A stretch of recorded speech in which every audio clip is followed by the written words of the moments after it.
زینب کی ولادت 5 جمادی الاولیٰ 5 ہجری منورہ میں ہوئی، اور ان کی وفات میں کئی قول ہیں کہ ان کا انتقال کب ہوا اور کہاں ہوا، کس سن میں ہوا اور کس سرزمین میں انتقال ہوا۔ تو کہتے ہیں کہ وفات ان کی 15 رجب سن 62 ہجری میں ہوئی۔ کہاں ہوا اختلاف ہے، کسی نے کہا کہ دمشق میں ہوا، دوسرا قول یہ ہے کہ قاہرہ میں ہوا، مصر کی راجدھانی قاہرہ ہے نا، ہاں، اور تیسرا قول یہ کہ نہیں مدینہ منورہ ہی میں ان کا انتقال ہوا۔ چلو یہ بات ہو گئی۔ ان کا لقب، عربوں میں نام ہوتا ہے، کنیت ہوتی ہے، لقب ہوتا ہے، نسبت ہوتی ہے۔ زینب سلام اللہ علیہا کا لقب حورا، ایک لقب، دوسرا لقب عالمہ، تیسرا لقب بطلۃ کربلا، با تا لام گولتا، بطلۃ کربلا یعنی کربلا کی بہادر خاتون۔ چل اس کے بعد آپ سب جانتے ہو والد کا نام علی ہے، ماں کا نام فاطمہ زہرا ہے، بھائی حسنین کریمین ہیں، خالائیں زینب بنت محمد ہیں، رقیہ بنت محمد ہیں، ام کلثوم بنت محمد ہیں سلام اللہ علیہن۔ ماموں حضرت قاسم ہے، جانتے ہو حضور صلی اللہ علیہ وسلم کے صاحبزاد قاسم جن کا بچپنے ہی میں انتقال ہو گیا۔ ایسے ہی عبداللہ ہیں حضور کے لخت جگر جن کا بچپنے ہی میں انتقال ہو گیا۔ تو یہ لوگ کیا ہوئے؟ ماموں ہوئے یہ لوگ۔ ہاں، ان کی شادی کس سے ہوئی؟ ان کے شوہر کا نام کہتے ہیں عبداللہ بن جعفر بن ابی طالب، سمجھے خاندان ہی میں ہوئی، یعنی چچا زاد بھائی سے ہوئی۔ چلیے ان کی اولاد کتنی ہیں؟ کہتے ہیں کہ عون بن عبداللہ بن جعفر، محمد بن عبداللہ بن جعفر، عباس بن عبداللہ، علی بن عبداللہ، ام کلثوم۔ تو 1 2 3 4 اولاد ہوئی، 4 میں 3 لڑکے 1 لڑکی۔ ان کا ایک لقب کبرا بھی ہے، کبرا، زینب الکبرا، بڑی زینب۔ اب یہاں پہ اعتراض ہوگا، ذہن میں بات ہے، زینب تو حضرت اللہ کے رسول کے عقد پاک میں آنے والی جو عورتیں تھیں ان میں بھی 2 زینب ہیں، تو بڑی تو وہ ہوئی، اور کہا جا رہا ہے تاریخ اسلام ان کو کبرا۔ تو اس کی وجہ یہ بیان کرتے ہیں کہ زینب الکبرا، کبرا لقب پڑھنے کی یعنی بڑی زینب لقب پڑھنے کی وجہ یہ ہے، یوں سمجھیے اپنی پیڑھی میں یہ سب ان عورتوں سے بڑی تھیں جن عورتوں کا نام زینب پڑا۔ ان کی کیا ہے؟ ام المصائب، یعنی مصیبتوں کو پے در پے جھیلنے والی عورت۔ اب یہیں سے بات رہ گئی تھی تو کہتے ہیں ذرا غور کرو۔ اچھا، حضرت فاطمہ زہرا حضور کی جو صاحبزادی تھی نا، ہو بہو ملتی جلتی تصویر اور ویسے ہی سیرت و کردار حضرت زینب میں تھا۔ بھئی بیٹی ہے نا، ان کے بطن پاک سے پیدا ہیں۔ اب جہاں تک ان کی کنیت ام المصائب پڑھنے کی وجہ ہے تو دیکھیے ابھی سن شعور کو پہنچی ہی ہے، 8 سال یا 7 سال کا جو بھی زمانہ عمر کا ہو، حضور کا وصال ہو رہا ہے، نانا کا وصال ہو رہا ہے، تو بہت بڑی مصیبت تھی۔ حضرت فاطمہ زہرا نے کبھی نہیں کیا، مگر اپنے بابا، اپنے والد حضور محمد رسول اللہ صلی اللہ علیہ وسلم کی وفات پر رو پڑی، اور صحابی رسول حضرت انس بن مالک جب سامنے آ گئے، تدفین ہو گئی تھی، مٹی پڑ چکی تھی، جب سامنا ہو گیا تو فاطمہ زہرا نے پوچھا اطابت انفسکم ان تحسوا علی رسول اللہ التراب، اے انس کیسے تم نے برداشت کیا، حضور پہ تم نے کیسے کس جگر سے مٹی ڈالی؟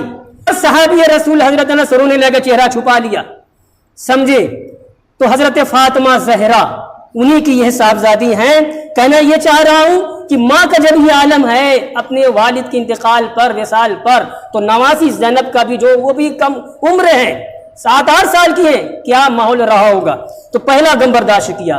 زندگی آگے بڑھتی ہے اور وہ وقت آتا ہے کہ والد، ان کے اپنے والد مولا کائنات، شہنشاہ ولایت، امام الاولیاء، یعصوب المسلمین، داماد رسول، محور حق، قاسم جنت،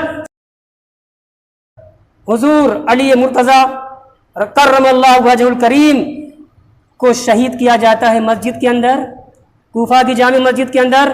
زینب پہ کیا گزری ہوگی، وجہ بیان کر رہا ہوں۔ ام المصائب جو کنیت پڑی، مصائب کو جھیلنے والی، ابھی آپ گزرے ہیں کچھ ہی دن کے بعد، 6 مہینے گزرے، آپ کے بڑے بھائی حسن خلیفہ ہوئے، اس کے بعد صلح وغیرہ ہوئی، پورے